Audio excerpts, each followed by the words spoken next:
আমার মুসলমান ভাইয়েরা কথাগুলা দিনের কান দিয়ে বোঝার চেষ্টা করেন। ও পর্দার অন্তরালের মা, মাইকের আওয়াজ যাদের কান পর্যন্ত যায়, কথাগুলা দিনের কান দিয়ে বোঝার চেষ্টা করেন।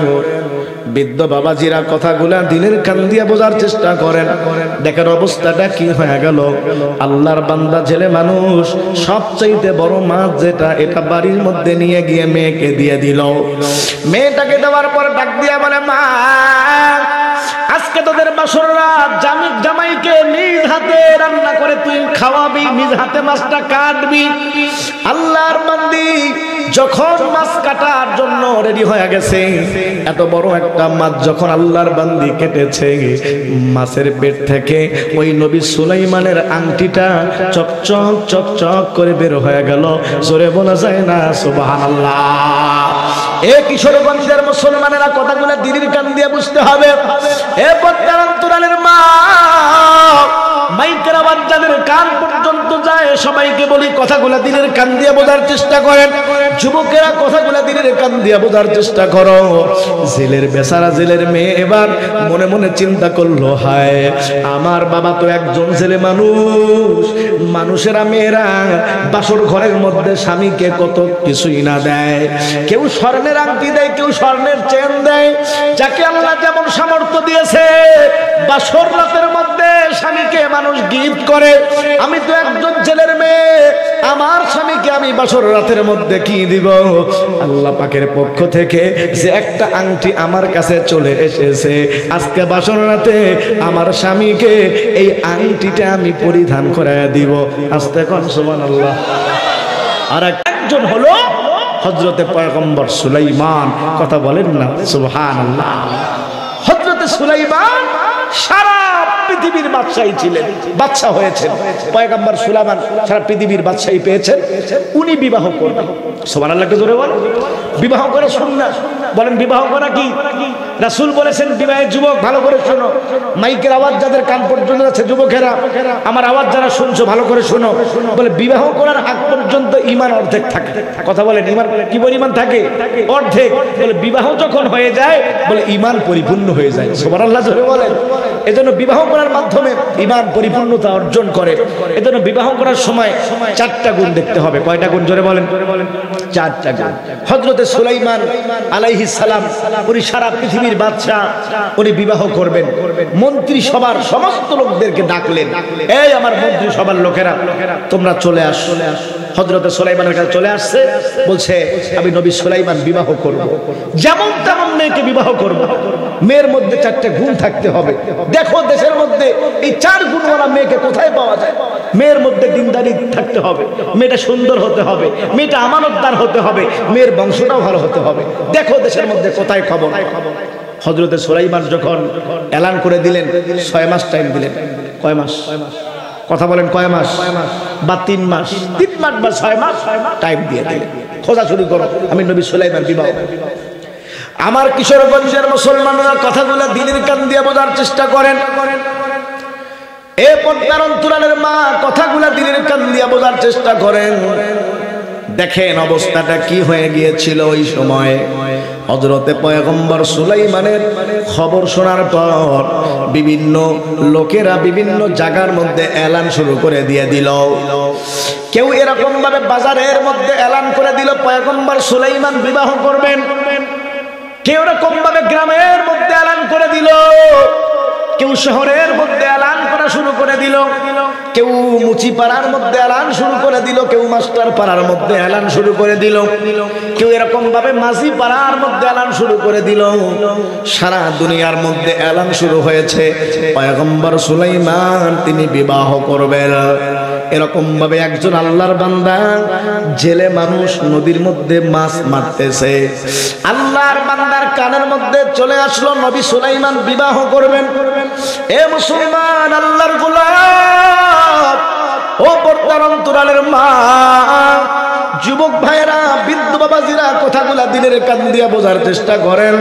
জেলে বেচারা মনে মনে চিন্তা করলো, নবী সুলাইমান যেহেতু বিবাহ করবেন, উনি 4টা গুণ দিয়েছে। 1 নম্বর, মেয়েটা সুন্দর হতে হবে। 2 নম্বর, মেয়েটার বংশটাও ঠিক থাকতে হবে। মেয়েটা আমানতদার আর দিনদার হতে হবে। ওই জেলে বেচারা চিন্তা করলো, আল্লাহ তাআলা তো আমাকে একটা মেয়ে দান করেছেন, বলে আমার মেয়েটাও তো দেখতে অনেক সুন্দর, আমার মেয়েটা তো অনেক বড় আমানতদার। কিন্তু নবী সুলাইমান একটা শর্ত দিয়েছে, সেটা হলো বংশটাও ভালো হতে হবে। হযরত নবী সুলাইমান বলেছে বংশটাও ভালো হতে হবে, কিন্তু আমার বংশটা তো খুব একটা ভালো না। নবী সুলাইমান হলো রাজবংশের মানুষ, আর আমি হলাম জেলে বংশের মানুষ। তাহলে তো নবী সুলাইমানের সঙ্গে মনে হয় আমার মেয়ের আর বিবাহ দেওয়া হলো না। আল্লাহর বান্দা অনেক দিলের মধ্যে আশা নিয়ে স্ত্রীর কাছের মধ্যে চলে গেল। যাওয়ার পরে ডাক দিয়া বলতেছে, বিবি তোমার কাছে কি খবর আছে? নবী সুলাইমান বিবাহ করবে। নবী সুলাইমানের বিবাহের জন্য 4টা গুণ মেয়ের জন্য বলেছে। আমার মেয়ের মধ্যে তো 3টা গুণ আছে, একটা গুণ নাই। সেটা হলো নবী সুলাইমান হলো রাজবংশের মানুষ, আর আমরা হলো জেলে বংশের মানুষ। এজন্য আমার মনে চায় আমার মেয়েটাকে নবী সুলাইমানের সঙ্গে বিবাহ দিব। জোরে বলা যায় না সুবহানাল্লাহ। স্ত্রী বলতেছে, স্বামী যে কথা একবার বলছে দ্বিতীয়বার মুখের মধ্যে আইনে কই নবী সুলাইমান আর কই হলো আপনি? নবী সুলাইমান সে হলো সারা পৃথিবীর বাদশা, আর আপনি একজন জেলে মানুষ। স্বামী, বামন হয়ে চাঁদের আশা করা যায় না। এই স্বপ্ন শুধু স্বপ্নই থেকে যাবে, সামনের দিকে আর বাইরের না। নবী সুলাইমান যদি জানে আপনাকে বাড়ির মধ্যে দেশের মধ্যেও থাকতে দিবে না, দেশান্তরিত করে ফেলবে। যা হয়েছে এতটুকুই। এবার জেলে বেচারা মন খারাপ হয়ে গেল, জেলের চোখ দিয়ে পানি পড়া আরম্ভ হয়ে গেল। জেলে ডাক দিয়া বলতেছে, বিবি তুমি কি মনে করেছো নবী সুলাইমান হলো সারা পৃথিবীর বাদশা? আমার মেয়েকে যদি নবী সুলাইমানের সঙ্গে বিবাহ দিতে পারি, তাহলে আমার মেয়ে রানী হয়ে থাকবে, আমি একজন বাদশার শ্বশুর হব। বিষয়টা কিন্তু এমন না। তাহলে আপনি কি জন্য নবী সুলাইমানের সঙ্গে বিবাহ দিতে চান নিজের মেয়েকে? জেলে বেচারা ডাক দিয়া বলতেছে, বিবি নবী সুলাইমান হলো একজন নবী, আমি আমার মেয়েটাকে যদি একজন নবীর হাতের মধ্যে তুলে দিতে পারি, কিয়ামতের ময়দানে আল্লাহকে ডাক দিয়া বলবো, আল্লাহ আমার মেয়েটাকে আমি একজন নবীর হাতের মধ্যে তুলে দিয়েছি রে আল্লাহ। ওগো মালিক, এই ওসিলাই তুমি আমাকে মাফ করে দাও। এ বিবি, আমি দুনিয়ার কোন লোভে পড়ি আমার মেয়েকে নবী সুলাইমানের সঙ্গে বিবাহ দিতে চাচ্ছি না। আমি তো আল্লাহর কাছে এটাই আশা রাখি, আমার মেয়েটাকে নবীর সঙ্গে বিবাহ দিলে আল্লাহ তাআলা যেন আমাকে মাফ করে দেয়। জোরে বলা যায় না সুবহানাল্লাহ। এই দুনিয়ার মধ্যে তো কতজন চায় তার জামাইটা যেন আলেম হয়। কথা বলেন, আছে না নাই? জামাইটা যেন মুফতি হয়, জামাই যেন মুহাদ্দিস হয়, জামাই যেন অনেক বড় আল্লাহর ওলি হয়। কেন? বলে আমার জামাই যদি জান্নাতে যায়, শ্বশুর আর শাশুড়িকে রেখে কি জান্নাতে যাবে? এই কথা বলেন, শ্বশুর শাশুড়িকে রেখে জান্নাতে যাবে? বলে যে না, জামাই শ্বশুর শাশুড়িকে রেখে জান্নাতে যাবে না। এই আশা নিয়েই তো কত গার্জিয়ানরা সন্তানগুলোকে মাদ্রাসায় দিচ্ছে, হাফেজা বানাইতেছে, আলেমা বানাইতেছে। আমার মেয়েকে হাফেজা বানাইলে, আলেমা বানাইলে একজন মুফতি জামাই পাবো, মুহাদ্দিস জামাই পাবো, একজন বুজুর্গ জামাই পাবো। এই জামাই যেন সিলাই যেন আল্লাহ কিয়ামতের ময়দানে আমাকে মাফ করে দেয়, এই আশা নিয়েই তো মানুষেরা সন্তানগুলোকে মাদ্রাসায় দেয়। কথা বলেন ঠিক কিনা? আমার ভাইয়েরা, নবী সুলাইমান তাই বলেছে। কষ্ট হচ্ছে আপনাদের পিছনে ভাইরা? কষ্ট হচ্ছে? নবী সুলাইমান, আমি জেনে বলছি, আমি এজন্য আমার মেয়েকে দিচ্ছি না যে আমার মেয়ে রাজরানী হয়ে থাকবে। বলেছে এজন্য না, নবী সুলাইমানের সঙ্গে মেয়ে বিবাহ দিতে পারলে আমার জীবন সাকসেস হয়ে যাবে। স্ত্রী বলছে, স্বামী পাগলামি কইরেন না, পাগলামি কইরেন না, যা হয়েছে হয়েছে, এ পর্যন্ত রাখেন। সুলাইমানের কাছে যেন খবরটা না। বিকাল বেলা কিতাবের মধ্যে এসেছে বিকাল বেলা এই জেলের মেয়ে তার সন্তানকে মেয়েটাকে উনি আপনার মাথার মধ্যে তৈল লাগায় দিচ্ছে। দেখবেন আমার বাংলার মেয়েরা, বাংলার মায়েরা যখন মেয়ে এবং মা এক জায়গায় থাকে, বিকালে দুপুরে যে কোনো সময় তেল লাগায় দেয়, কত রকমের গল্প করে। তো মেয়েকে তেল লাগাই দিচ্ছে আর বলতেছে, এ মা তুমি কি জানো তোমার বাবা আজকে কি পাগলামোটা করেছে? বলে মা কি পাগলামো করছে? বলে তোমার বাবা বলছে তোমাকে নাকি নবী সুলাইমানের সঙ্গে বিবাহ দিবে। মা তুই বলতো, আমরা কোথায় জেলে বংশের মানুষ আর নবী সুলাইমান রাজবংশের মানুষ, এটা কি কখনো হয় না? দেখেন মেয়ের মধ্যে কি রকম ইমানি পাওয়া। মেয়ে বলছে মা আমার বাবা তো খারাপ কিছু বলে নাই। আস্তে কোন সুবহানাল্লাহ, জোরে বলেন সুবহানাল্লাহ। মেয়ের মধ্যে এমন ইমানি পাওয়া। মেয়ে বলতেছে মা গো আমার বাবা খারাপ কিছু বলে নাই। যে আল্লাহ নবী সুলাইমানকে রাজা বানাইছে, দেশের বাদশা বানাইছে, ওই আল্লাহই তো আমাদেরকে গরিব বানাইছে। কথা কোন ঠিক কিনা? যে আল্লাহ নবী সুলাইমানকে আজকে আমাদের নেতা বানাইছে, সে আল্লাহই তো আমাদের প্রজা বানাইছে। মালিক যদি চান নবী সুলাইমানকে আমার বাড়ির চাকর বানাইয়া আমাকে তো আল্লাহ তাআলা মালিক বানায় দিতে পারে। এই এমন ক্ষমতা আল্লাহর আছে না নাই? বাদশাকে ফকির বানায়, ফকিরকে বাদশা বানায়, এমন ক্ষমতা আছে না নাই? বাংলার মানুষ এরা 5 তারিখে দেখে ফেলেছে। কথা কোন ঠিক কিনা? 12টার সময়ও ভালো করেই জানতো যে আমি এখনো পর্যন্ত আছি। সে সারা বাংলাদেশের সরকার, কিন্তু 1-1.5 ঘন্টা যেতে না যেতেই একেবারেই ফকির। কথা বলেন ঠিক কিনা?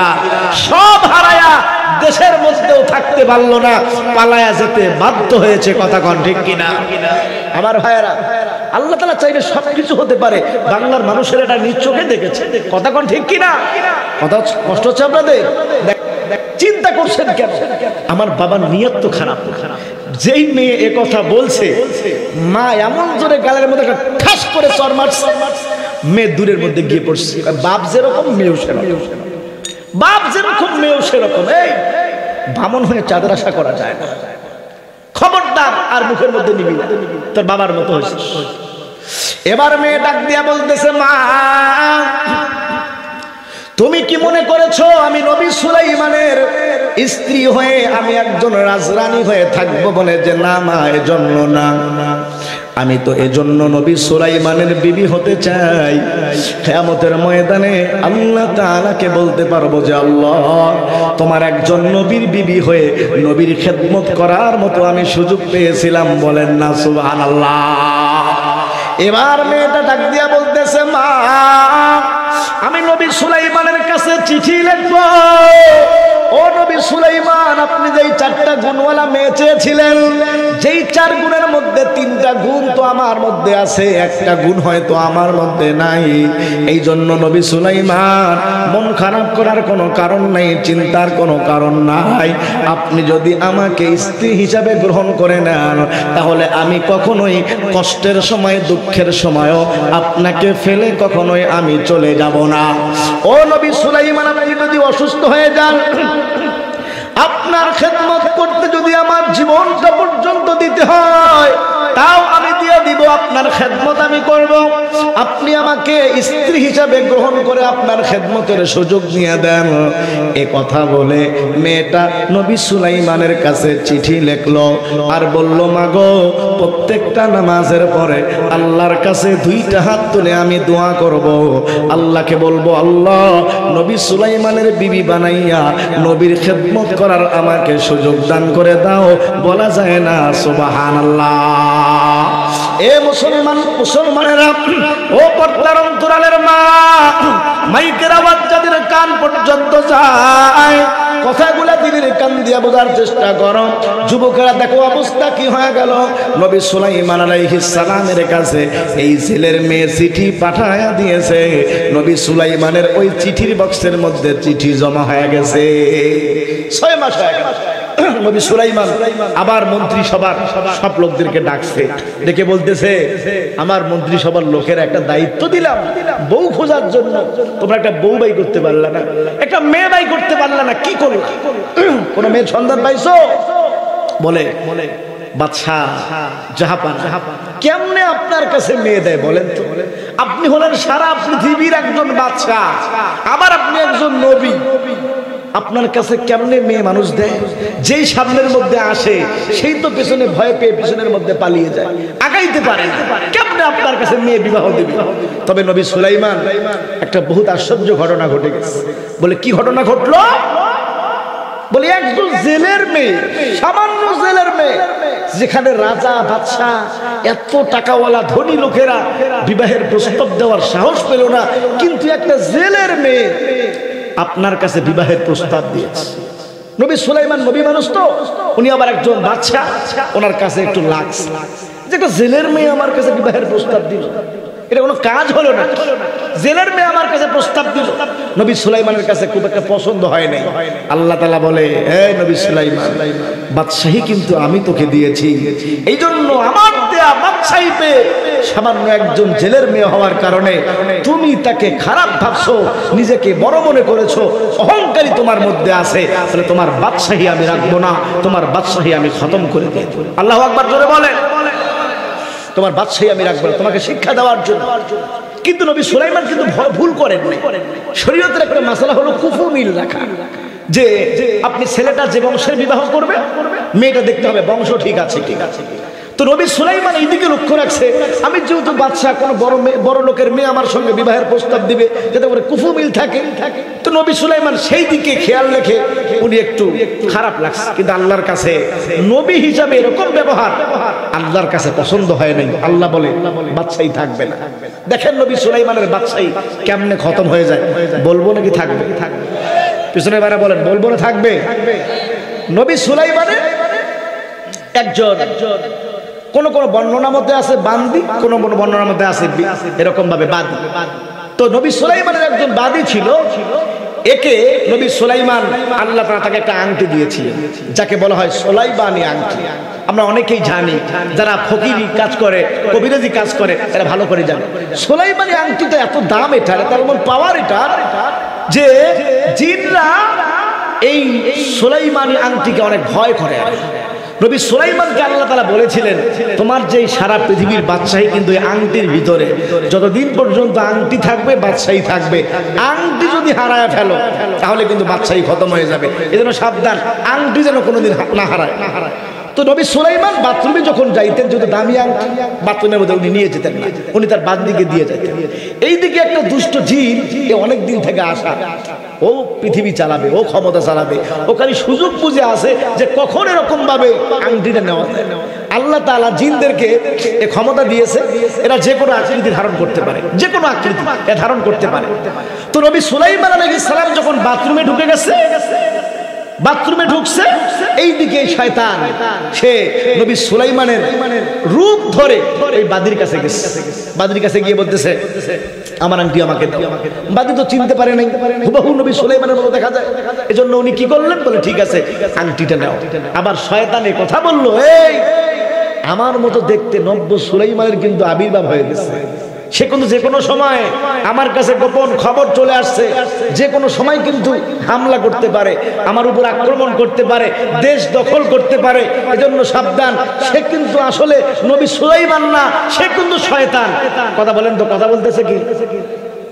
কথা বলতেছে কে? আর শয়তান, এক শয়তান আংটি নিয়ে সে বলতেছে আমার রূপ ধারণ করে নবী সুলাইমান কিন্তু রূপ নিয়ে শয়তান আসবে। শয়তানে বলতেছে নবী সুলাইমান আংটি নিয়ে। শয়তান চলে গেছে রাজ সিংহাসনে বসে, প্রথমেই গিয়েই সে এলান শুরু করে দিচ্ছে, কারণ কিছুক্ষণ পর তো বাথরুম থেকে বের হয়ে যাবে।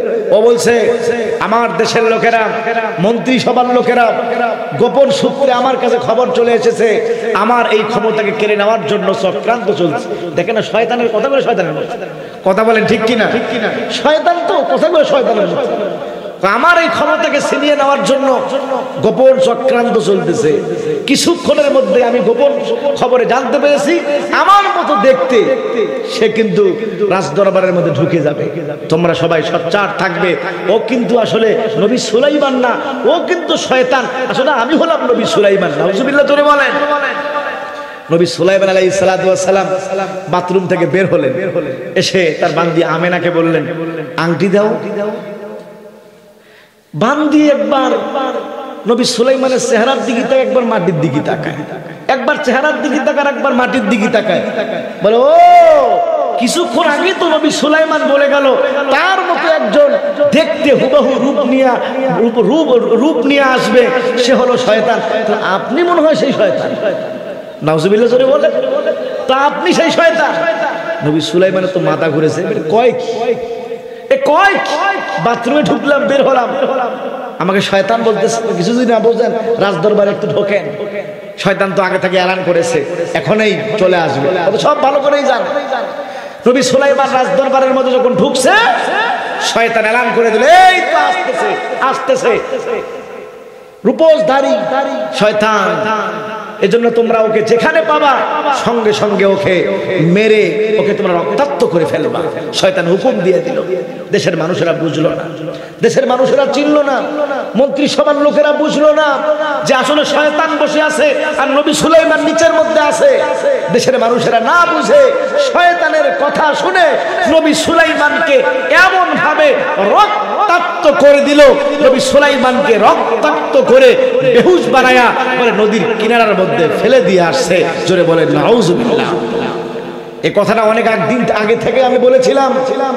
ও মুসলমানেরা, যেই দেশের লোকেরা নবী সুলাইমান একজন নবী হওয়া সত্ত্বেও দেশের জনগণকে দিয়ে আল্লাহ পাক রব্বুল আমিন নবী সুলাইমানকে রক্তাক্ত করে নদীর কিনারার মধ্যে ফেলাইয়া দিতে পারে, সুতরাং যারা কোরআনের বিরুদ্ধে কথা বলে, ইসলামের বিরুদ্ধে কথা বলে, কোরআনের বিরুদ্ধে ষড়যন্ত্র করেছে, আল্লাহ পাক রব্বুল আলামিন তাদেরকেও দেশ থেকে পালাতে বাধ্য করেছে।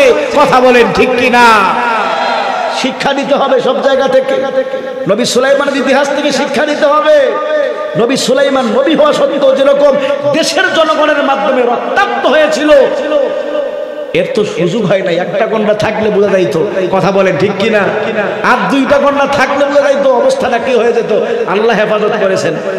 আমার ভাইরা, শেষ পর্যন্ত নবী সুলাইমান রক্তাক্ত অবস্থায় নদীর কিনারার মধ্যে পড়ে আছে। ওই যে জেলে বেচারা, মনে আছে আপনাদের? খেয়াল আছে? খেয়াল আছে? বলবো না, থাকবে চলবে চলবে। ওই জেলে বেচারা নদীকারী লবণ না হলে বিকালে আর একবার পিঠায়, সন্ধ্যায় আর একবার পিঠায়। আজকে দেখে আমার জন্য লাল বেনারসি শাড়ি নিয়ে আসছে। আসলে মতলবটা আবার নিজের হাত দিয়ে রসগোল্লা খাওয়াই দিচ্ছে, মিষ্টি পানটা দিতেছে। তো ঠিক আছে, পরে আসছে। এবার বলতেছে বিবি তোমাকে মনে আছে? বলে কি আছে? ওই সকালে বলছিলাম যে বিবাহের কথা, এখন ঘুষ খাইছে তো। বলে আমার কি শুধু দায়িত্ব? আপনিও তো বাবা, সুতরাং আপনি যেটা ভালো মনে করেন সেটাই করেন। সুবহানাল্লাহ জোরে বলেন। আরে ঘুষ খাইছে তো এই জন্য এখন রাজি হয়ে গেছে। আরে কথা বলেন ঠিক কিনা? দেখেন কি হয়। নবী সুলাইমানের কাছে চলে গেছে। যাওয়ার পরে বলতেছে বাবা কিছু যদি মনে না করো, আমার মেয়েটার সঙ্গে তোমার বিবাহ দিতে চাই। সুবহানাল্লাহ একটু জোরে বলেন। নবী সুলাইমানও চিন্তা করলো যে বাদশাহী হারাইছি, মনে হয় এটা আর পাবো না। যেটা গেছে এটা মনে হয় একবারে গেছে, আল্লাহ পাক দেয় কিনা সেটাও আর জানি না। বাদশাহী মনে হয় খতম, শেষ হয়ে গেছে। সুতরাং থাকারও জায়গা নেই। এই ওসিলায় যদি একটা শ্বশুর বাড়ি পাই, জামাই হিসাবে ভালোভাবে খানা দানা তো কমপক্ষে পাবো। তো ঠিক আছে, নবী সুলাইমানও শেষ পর্যন্ত বিবাহ করলো। আমার ভাইয়েরা, এই সবগুলি যিনি করলেন বলেন উনি কে? যে নবী সুলাইমান সামান্য একটা জেলের মেয়ে বলে মেয়েটাকে কোনো পাত্তাই দিল না, কিন্তু এই মেয়েটা আল্লাহর কাছে এমন জোরে কান্নাকাটি করেছে, এমন ভাবে রোনাজারি করেছে, নবী সুলাইমানকে তার বাড়ির মধ্যে নিয়ে এসে কাজের লোক বানায়া শেষ পর্যন্ত নবী সুলাইমান ওই মেয়েকেই, ওই মেয়ের সঙ্গেই আল্লাহ পাক নবী সুলাইমানের বিবাহের ব্যবস্থা করে দিয়েছে। চিৎকার দিয়ে বলেন সুবহানাল্লাহ। বিবাহ হয়ে গেছে। সুবহানাল্লাহ জোরে বলেন। বাসর রাত এখনো পর্যন্ত হয়নি, আগামীকাল হবে।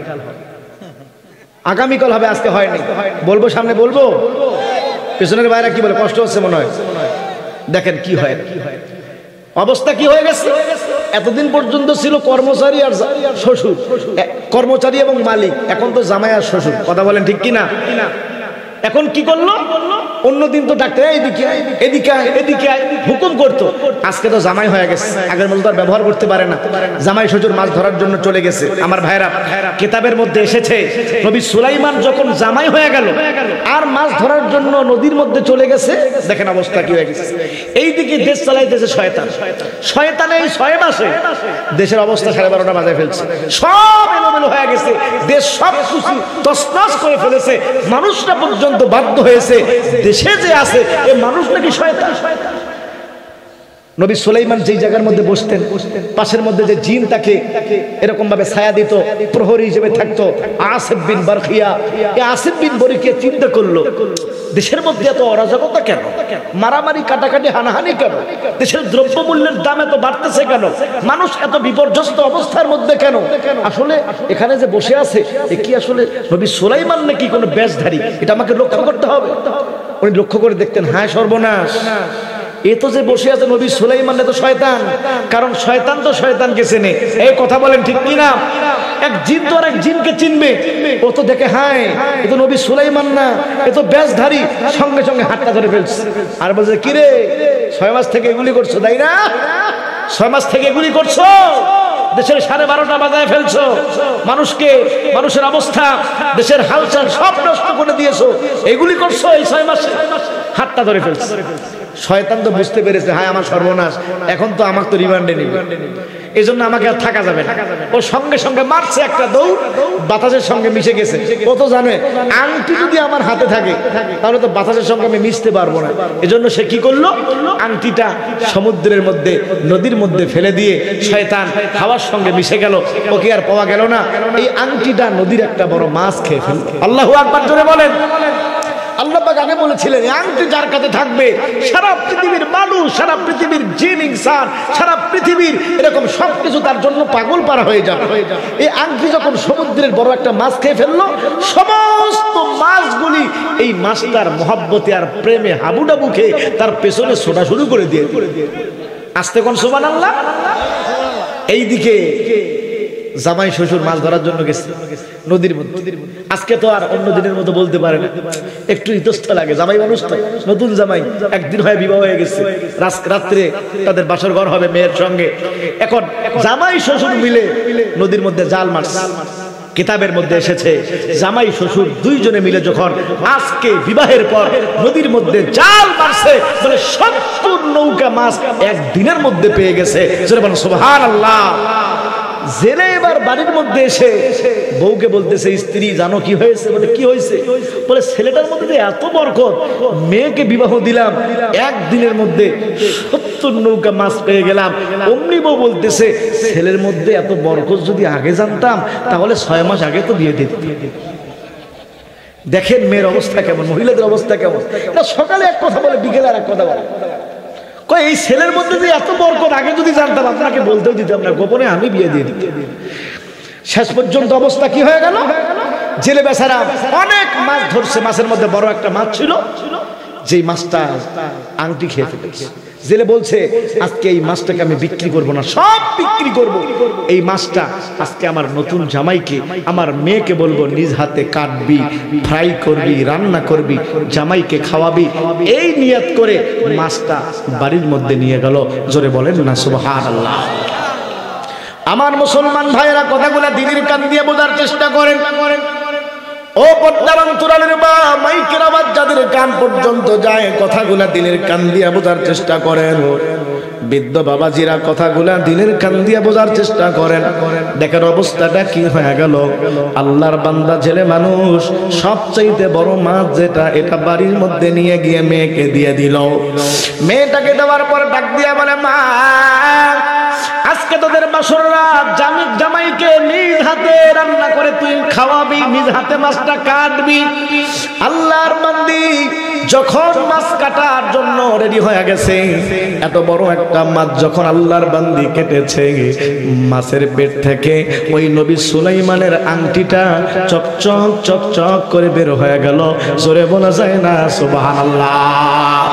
এ কিশোরগঞ্জের মুসলমানেরা কথাগুলো দিনের কান দিয়ে বুঝতে হবে।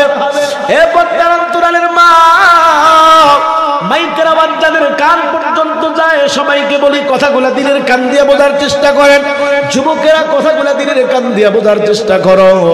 জেলের বেচারা জেলের মেয়ে এবার মনে মনে চিন্তা করলো, হায় আমার বাবা তো একজন ছেলে মানুষ, মানুষেরা মেয়েরা বাসর ঘরের মধ্যে স্বামীকে কত কিছুই না দেয়, কেউ স্বর্ণের আংটি দেয়, কেউ স্বর্ণের চেন দেয়, যাকে আল্লাহ যেমন সামর্থ্য দিয়েছে বাসর রাতের মধ্যে স্বামীকে মানুষ গিফট করে। আমি তো একজন ছেলের মেয়ে, আমার স্বামীকে আমি বাসর রাতের মধ্যে কি দিব? আল্লাহ পাকের পক্ষ থেকে যে একটা আংটি আমার কাছে চলে এসেছে, আজকে বাসর রাতে আমার স্বামীকে এই আংটিটা আমি পরিধান করায় দিব। আস্তে কোন সুবহানাল্লাহ। আর